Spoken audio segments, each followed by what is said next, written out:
აფხაზეთის ავტონომიური რესპუბლიკის მთავრობაში ომის ვეტერანებთან შეხვედრა გაიმართა.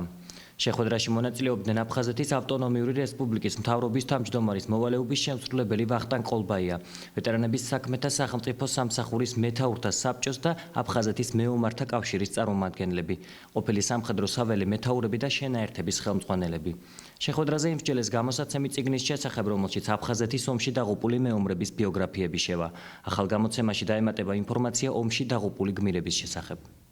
აფხაზეთის მთავრობის თავმჯდომარესთან, ვეტერანების საქმეთა სახელმწიფო სამსახურის დირექტორთან, ბატონ მოვალიმნაძესთან და ყოფილ სამხედრო საველე მეთაურებთან, აქ ბრიგადის მეთაური იყო 24-ის, სხვადასხვა შენაერთების ხელმძღვანელები ვისაუბრეთ აი ამ წიგნის ირგვლივ, რომელიც უნდა შეიქმნას, დაიწეროს, ეხება ეს ომში დაღუპულ ბიჭებს, რათა უბრალოდ სწორი, ზუსტი ინფორმაცია იყოს მიწოდებული საზოგადოებისთვის, რომ და იცოდნენ თუ რა ხდებოდა აფხაზეთში. თუ რამდენად მართლა გმირები არიან ეს ბიჭები, ამის ირგვლივ იყო საუბარი, შეიქმნა სამუშაო ჯგუფი, პლუს სხვადასხვა საჭიროებო საკითხებზე, რომელიც ალბათ შემდგომ ბატონი ვახტანგიან თვითონ ბატონ ვლადიმერ ივნაძე გაახმოვანებს.